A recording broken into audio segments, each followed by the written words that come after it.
you see how they treat me, Butch?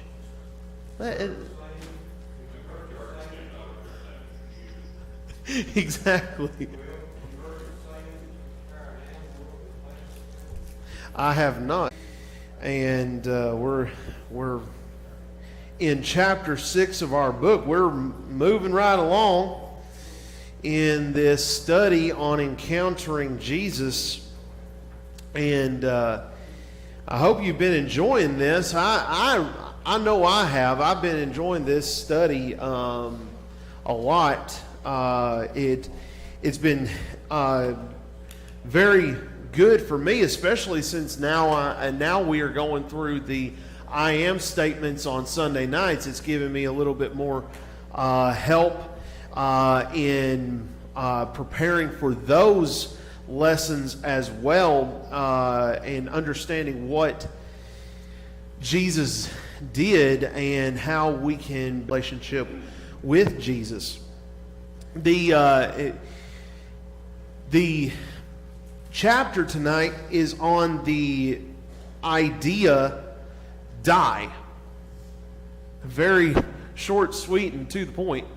And he starts off by making a statement that is very interesting due to the fact of what I've been dealing with with a couple of things that I have answered on social media from a couple folks recently. But this world wants to see Jesus. Now,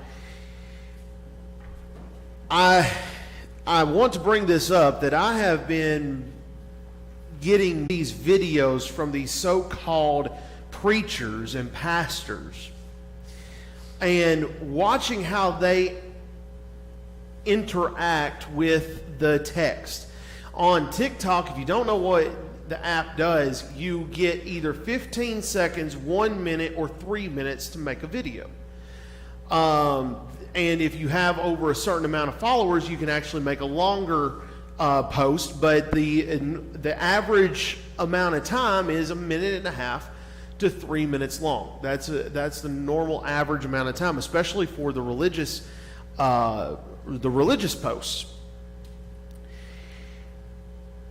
And I will tell you that some of the stuff that you will watch on there, as far as the insane. One guy, his name is Brandon Robertson, and the reason I call him by name is because he does not mind putting his name out there. He does not mind saying what he believes, and he does not mind telling you what he thinks. His name is Reverend Brandon Robertson. He's a progressive Christian. His big thing, besides supporting the LGBTQ stuff, but his big thing is that he makes posts about, did Jesus sin, and about Christianity actually existing in the world. One of his latest videos he made says that Christianity does not exist. And he also says that Jesus did not die for the sins of the world. He's got a following of close to 1 million people on TikTok. This is the kind of stuff that we're combating right now. Yes, I understand what Chad is saying here in this book. This world wants to see Jesus. But the problem is what version of Jesus are they seeing? And who are they hearing it from? Because what we are realizing more and more of, what me and a lot of my preaching buddies are finding out more and more, religion culture, which is they want a soundbite. They want a 1.5 to 3 minute soundbite. We are already behind the proverbial 8 ball, as it were, when it comes to this. the second full paragraph he says here is, this world wants to see Jesus, but they have a problem with what they see as religion. And he says, and I think what they mean is that they have a problem with the religion of people who claim to be a part of Jesus' body but show no effects of his influence on their lives. Now, I'm going to tell you, these guys who are claiming this stuff, like Brandon Robertson and others, these guys make their case, and they make it very well.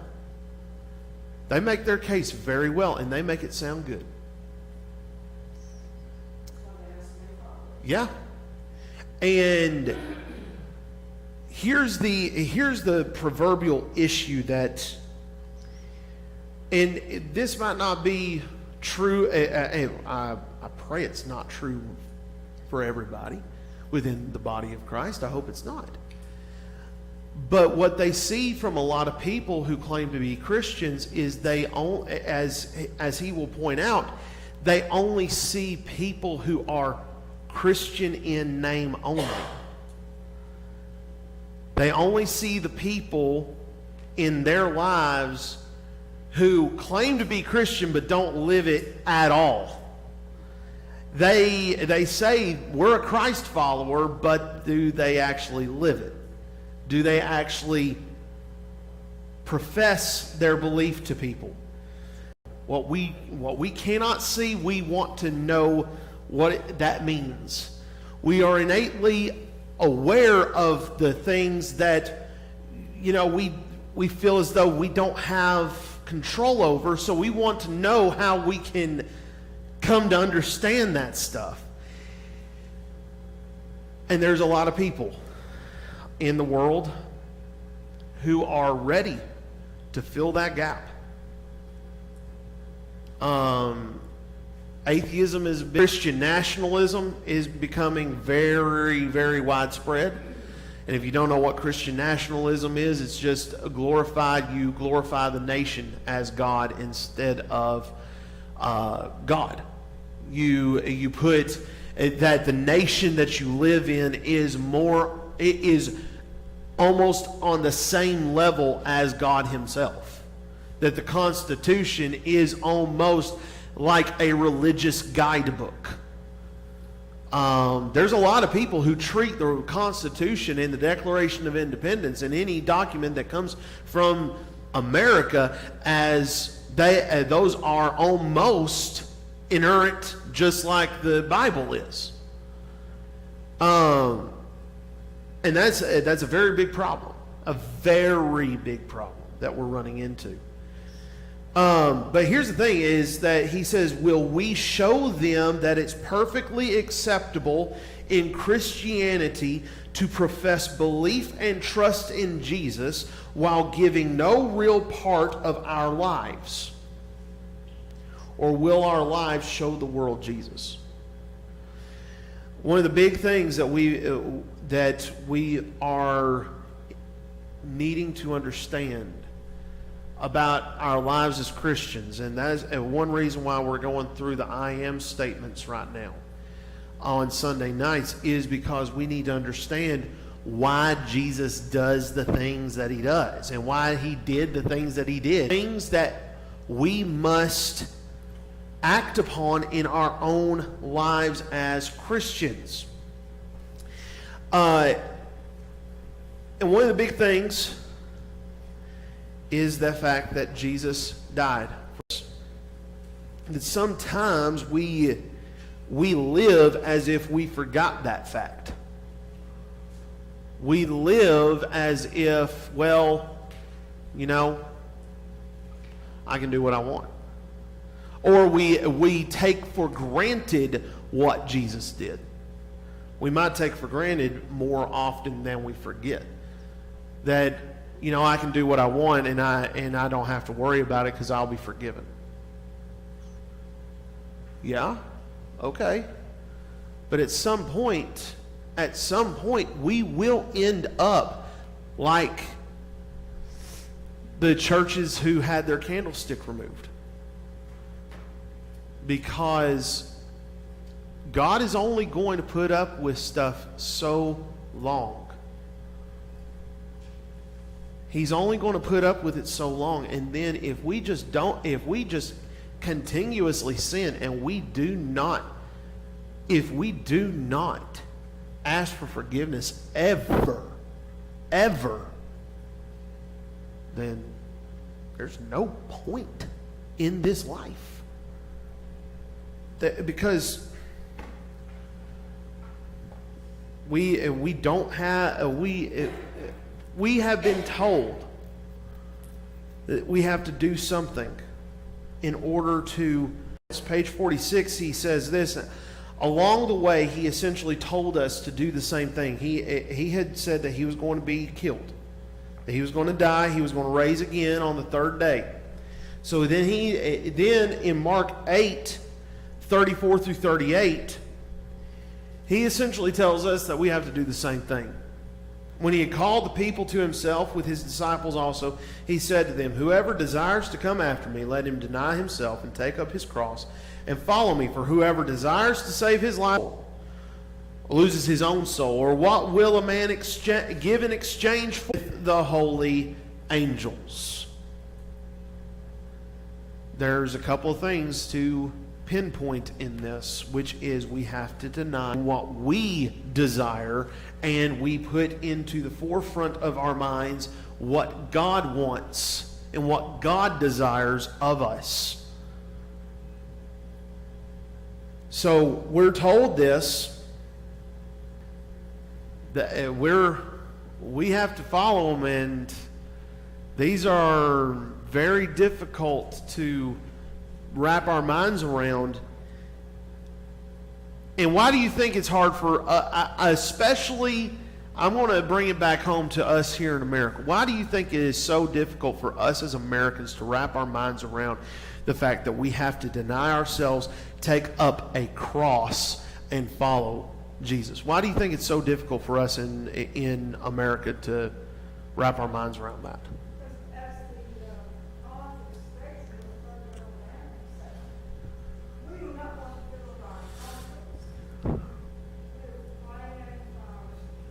Mm-hmm.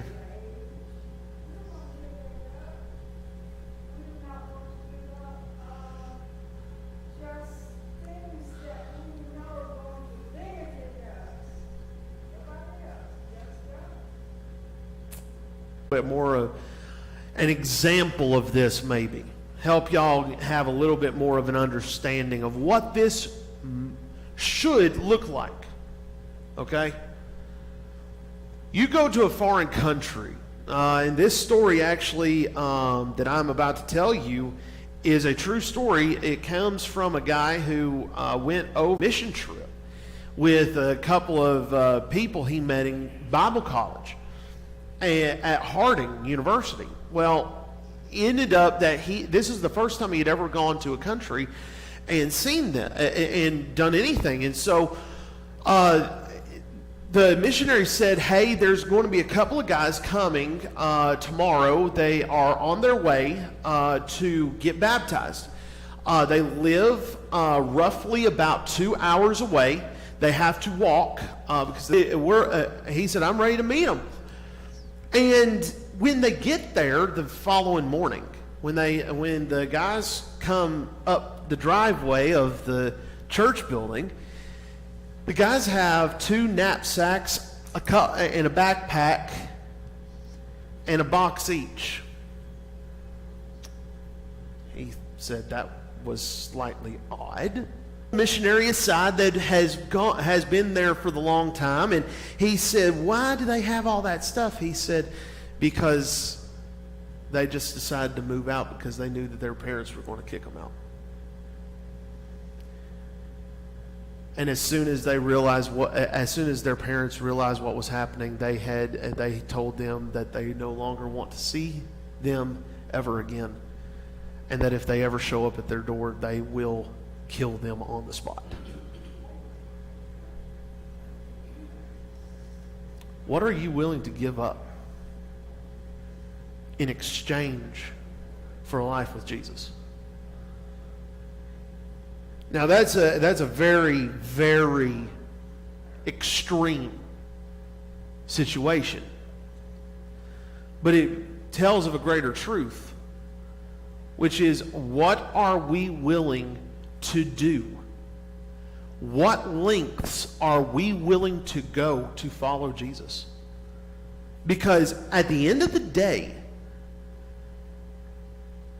Jesus has told us, I'm the one you're to follow no matter what. He tells me as a preacher, you follow me. He tells the elders, you follow me. It doesn't matter what you're doing. Nothing else matters. He tells us all as Christians, you follow me first. And what are you willing to give up? What are you willing to give up? That's where I think the issues lie in America. We have become comfortable here.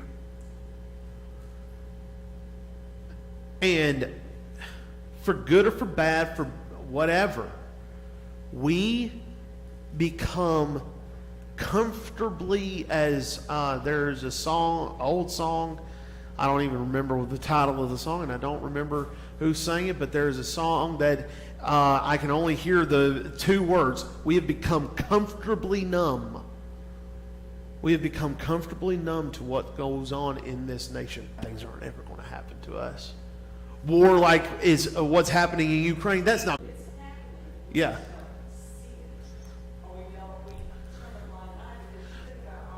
Okay. Mm-hmm. Yeah.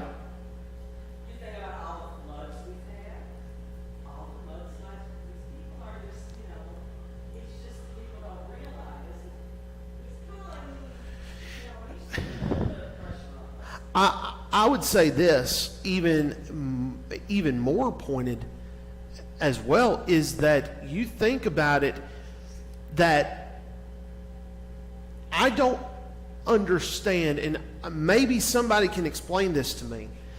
And I've never been to a foreign country on a mission trip. Hopefully one day I get that opportunity. I would love to have that opportunity to be able to go on a mission trip to a foreign land, to be able to actually see it for myself. Instead of just talking about it, being able to see it for myself and see what actually goes on over there. But you go to these foreign countries and you see how they react when they hear the gospel for the first time in their life. They're crying. Even 25 years later, there was a lady that came to Freed-Hardeman. Been a Christian for 35 or 40 years when I was a student.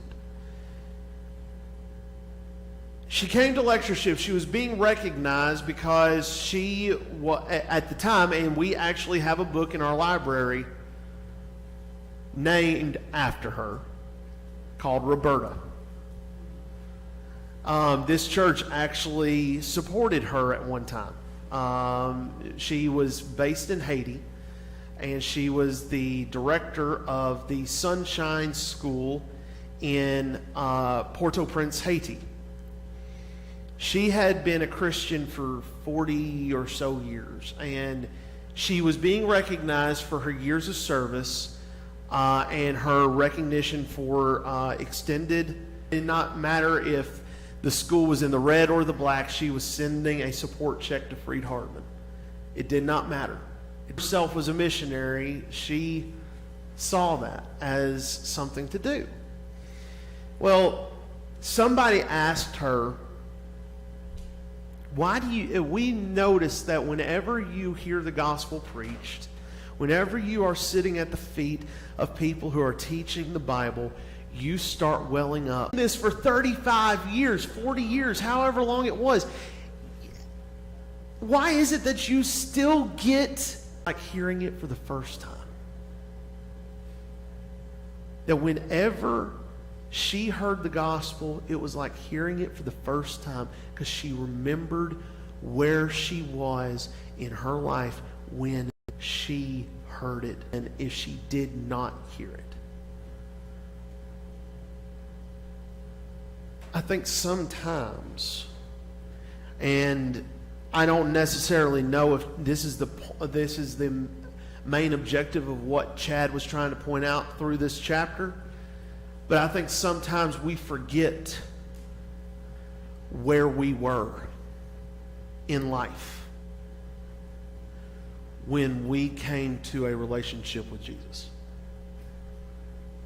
I think sometimes we forget where we could be if we did not have a relationship with Jesus. And that's the point of dying. Not a literal death.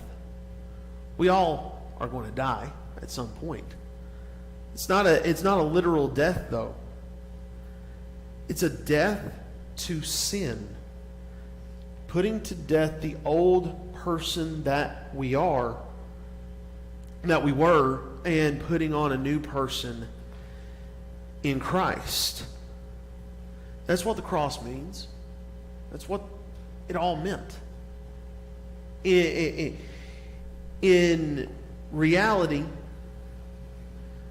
the only thing we can truly know, only thing that we can truly get, is that as we put Christ number one, everything is secondary and is thoughts before we ask some of these questions at the end. I know we haven't touched everything in the chapter, but I wanted to really touch on all of that stuff. But any questions, comments, thoughts, concerns that we... Yes, ma'am. Okay.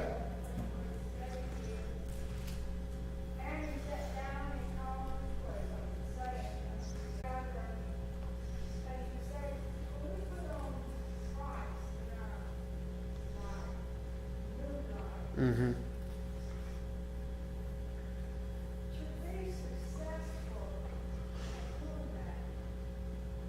Absolutely. You have to remember that they were that when the disciples and the apostles got together, this is the moment. This is really the moment. This is the pivotal moment where he has to point them out to something, and they are questioning. Well, who's going to be the greatest in heaven? Who's going to sit beside him on when he gets to the great white throne? Who's going to sit beside him when the kingdom comes? He sits down, and you can almost imagine. He sits down, and he's not necessarily mad, and he's not necessarily happy. He's more so just him so far. And this is the conversation you're having. This is the argument you're having, is who's going to sit beside me in the kingdom? And he says, as Miss Gwen points out, if anyone would be first, he must be last of all and servant of all. And he took up a child. It says, whoever receives one such child in my name receives me, and whoever receives me receives not me, but him who sent me. He was a stickler about using visual aids and using sermons. He said, if you want to know that object lessons and props are actually things you can do in the pulpit, just look at Jesus. He was the master of using props and using visual aids and using object lessons. He was a master of that. And he just takes this child, he sees this child walking by, and he picks this child up and says, just understand, you need to receive it like this child. Receive the kingdom. You need to serve like this child, and be like this child. Be humble like this child. This is not the first time. This is not the first time he's done this. And he's trying to make the point. He's to serve. We're not to go and ask, what can be done for me? It's, what can I do for my fellow human being? What can I do for my fellow Christian? What can I do for the people I come in contact with? That's really what dying truly means. Exactly. Paul writes it best in Philippians chapter 2, that you are to put esteem others better than yourself. Well, he says when he says let each of you esteem others better than himself, you could probably hear a pin drop when that was read at the church of Philippi, and when it subsequently was passed through all the other churches. When that letter was passed around, and they got to that statement, you could probably hear a pin drop in the crowd, because it's no longer about us. It's about the people around us. What can we do for them? We'll end up getting ours at some point if we're being honest with, and if everybody is doing what they're supposed to be doing. You'll eventually be served yourself, but you don't seek that service from others. You don't go out seeking for someone to serve you. That's the reason why I cringe when I go out to some restaurants. I have seen this especially in bigger cities. There was one time my family when I was a kid was in Nashville, and I don't know where we were. It doesn't matter. The point of it is that we saw this family across the way, and the husband sent back his drink 5 times because it did not have the right thing on it. A right drink. And then the wife sent back her food 3 times. The kids' foods were messed up, or quote messed up. Let's put it. With this situation, it might have been a quote mess up. Well, anyway, what happened was then he's in here all the time with his family. They call themselves Christians, but they are the meanest people in the world to the staff here.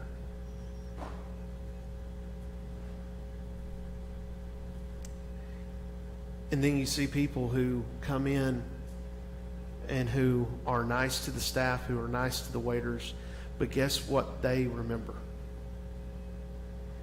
Guess what the people in the restaurant remember? Guess what the people in Walmart remember? Guess what the people in town remember? They don't remember the good person coming in and not making a scene. They just come in and do what they're doing and get done what they're needing to get done. What the people remember are the people who treat the employees horribly. That's what they remember. They don't remember the good stuff. And that's the reason why people, I wonder why people get so up in arms when people who are not Christians say, well, Christians are hypocrites. Well, then there are people that will say, well, no, we're not.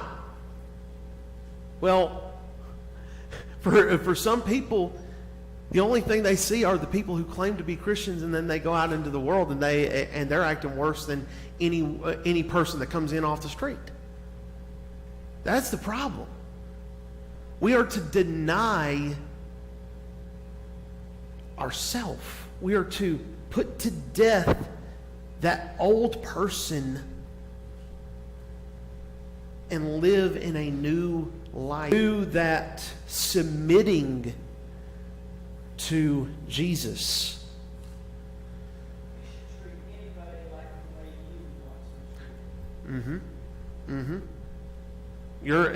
Exactly. That's the golden rule, right? From the Sermon on the Mount is treat others the way you would want to be treated. That the golden rule is to, and then throughout that sermon, he's saying you need to act this way. You don't act this way. You act this way. If you want to live in me, you've got to live a certain way. That's the reason why when he says enter by the narrow gate, he's not saying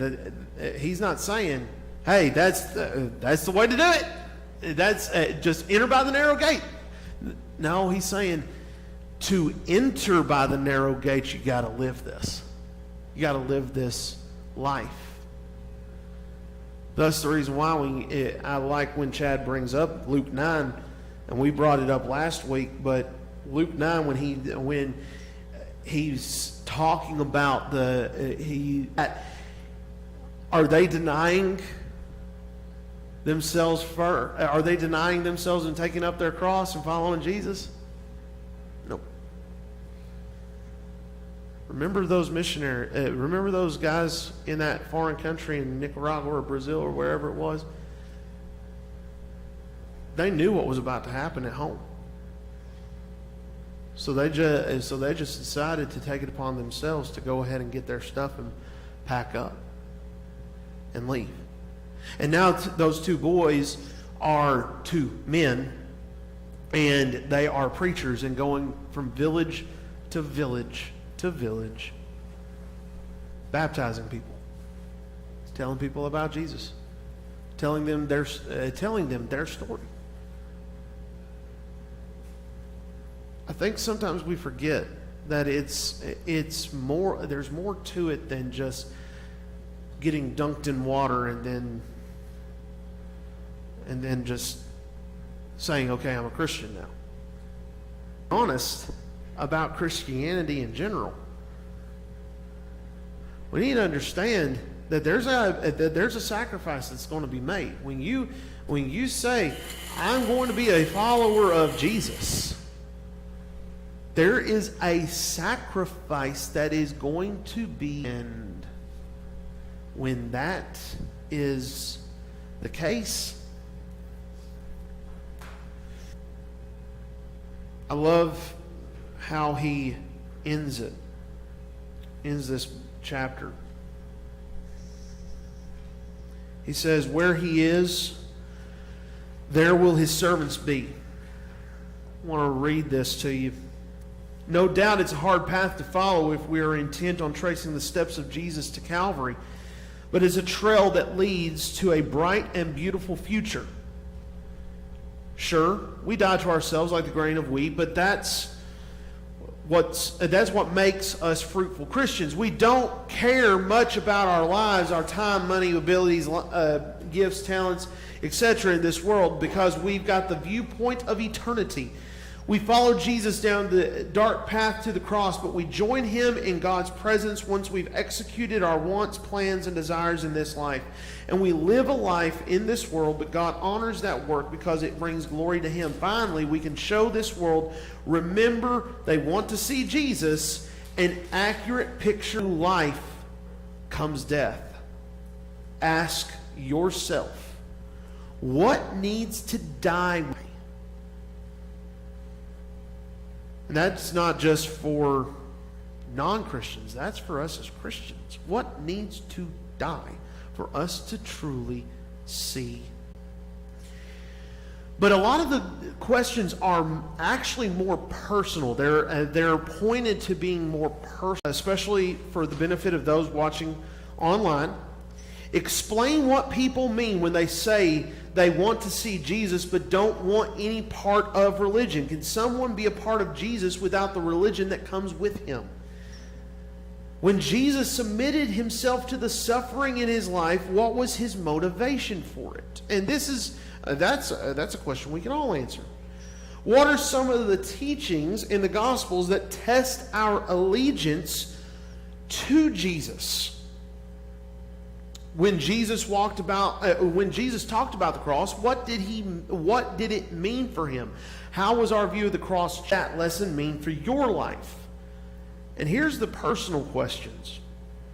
For you personally, what is the hardest thing about completely following Jesus? If you were going to be completely obedient to life, those are two questions that are very difficult, because it means that we have to search deep within ourselves and find that thing that is holding us back. That thing that is causing us to discuss this. Because we have to come into contact with that part of ourselves that we don't like to be around. That part of ourselves that we don't want others to know exists. The only way that we can fully embrace and come, recognizing that we do have a problem, and how can we get past it so that we can have a relationship with Jesus that is so much more meaningful than anything we could ask for or imagine. Here's the beautiful thing about this, and we're in chapter 7 next week. Here's the beautiful thing about this, is that I've thought about this a little bit, especially since this past Monday night, I actually had the opportunity to go speak at Celebrate Recovery at Exchange Street Church of Christ. They invited me to talk about that old life that I lived. I don't want to talk about it very much, especially to people I don't know. I am very cautious about who I tell. I will say this though. They were talking, one of the things, those who come in off the streets, who have no connection to Christianity whatsoever. They have no connection whatsoever. Go over there. But there's also people who are members of the church. Go sit with Miss Wendy. But the thing is, when you actually sit and talk and hear them talk about their past with what you are, what you have done in your life,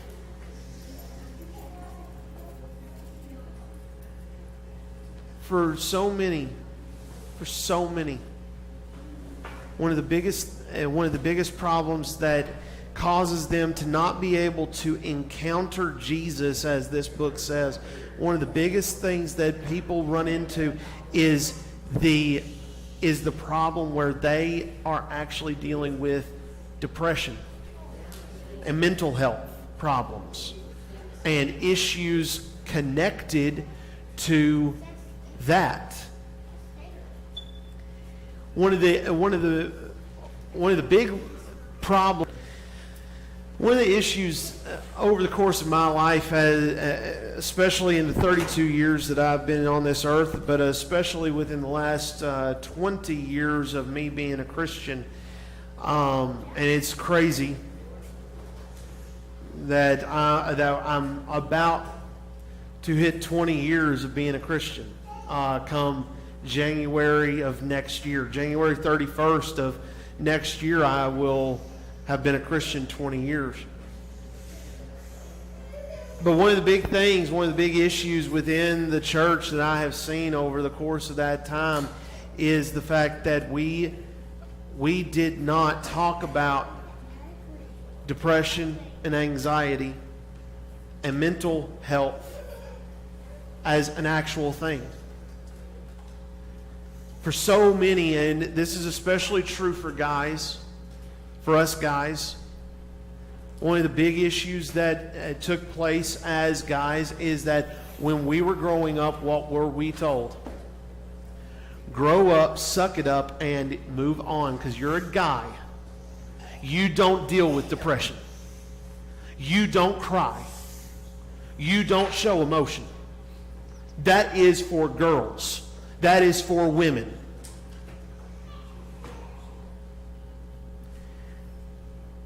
And for so many,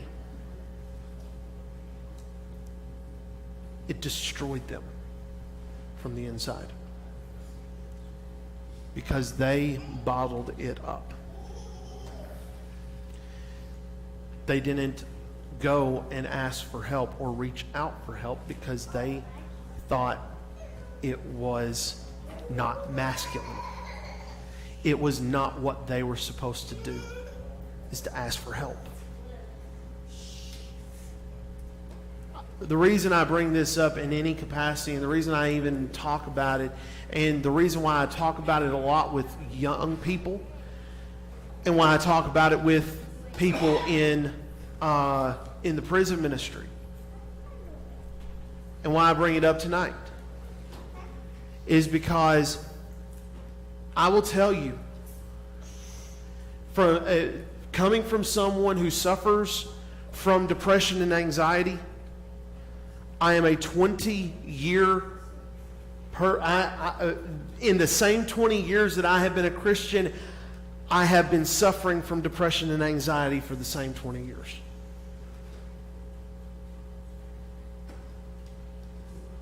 And I will tell you, depression and anxiety are debilitating. Depression is debilitating. And it can kill you. Maybe not physically, but emotionally, spiritually, it can kill you. It can hurt you. It can make you say and do things that you never dreamed in a million years you would ever say and do. And when I read passages like Mark 8, where I want to die for you, I'm going to die and love you no matter what, because that's what I came to do.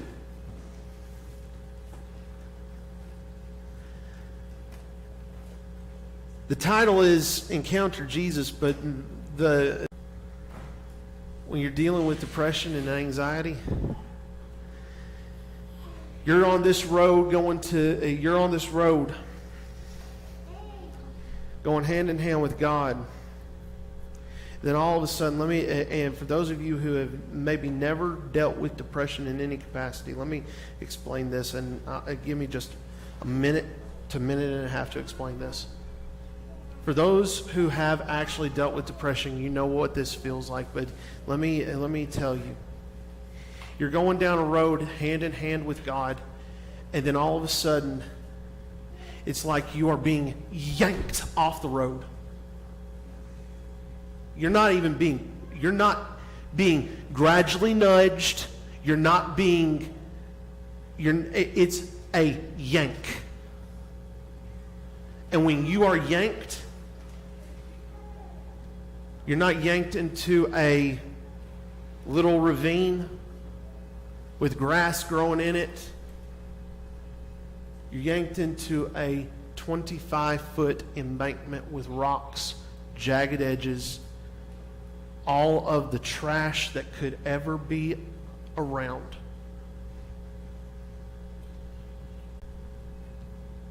Even the toughest person, it can destroy you. But here's the thing. There's good news. And it's a lot of good news. When you're being told you are no good, when you are being told by those voices inside your head that are saying, it doesn't matter what you're doing.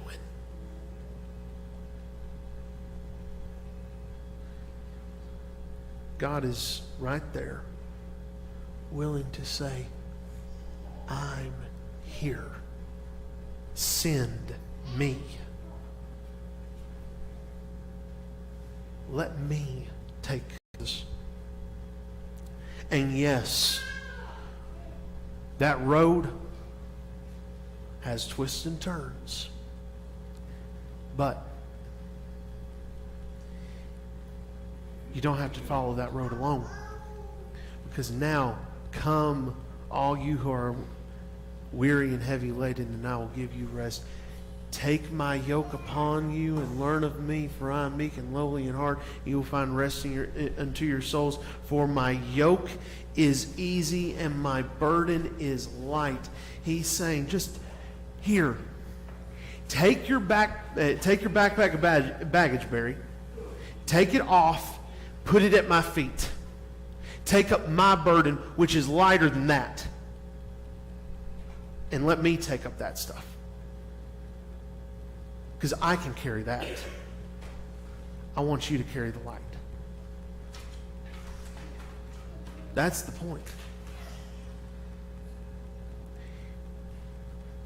For a lot of folks, when this is talked about, we sometimes are very quick to shut our ears off because we don't want to hear it. But I'll tell you this, because whether you say you have been through depression or anxiety or whatever it is, it could be anything. It doesn't even have to be that. It could be anything. Whatever you're going through, the same thing is said. Come. Lay your burdens down. Don't worry about the other stuff. Don't worry about it. I got you. I'm here for you. Whatever it is, if you need Christ in baptism to have a relationship you've never had, or whether you need to renew a relationship with Jesus because you've fallen out of favor, you have stumbled, you've let those thoughts, those problems seep in and have destroyed you. Well, guess what, folks? God is willing to help. But you have to submit to Him. What's the song of encouragement? Why do you wait? Why do you wait? Why don't you come as we stand and sing?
This evening. Don't forget we have services this Sunday. Bible class start at 9, worship service at 10. Those of you watching on YouTube, we encourage you to worship with us in person whenever you can. Song for our closing prayer is going to be Pure in Heart, O God. Pure in heart, O God, help me to be. May I devote my life wholly to thee. Guide me with counsel sweet. Pure in heart, help me to be. Pure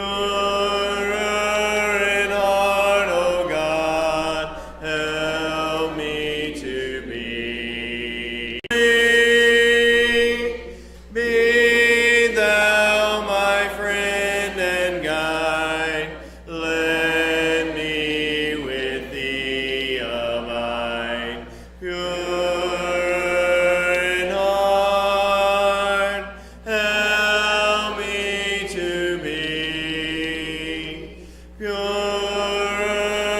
heart, O God, help me to be, that I keep me from secret sin.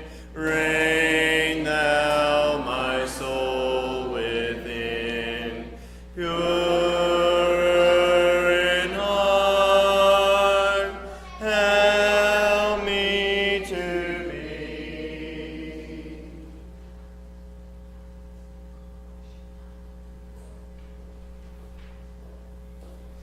Please bow. Heavenly Father, thanks for this day and all the many blessings in it.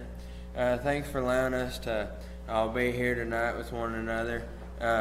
Thanks for sending your Son to die on that cruel cross for our sins, and I ask you please forgive us for our many sins.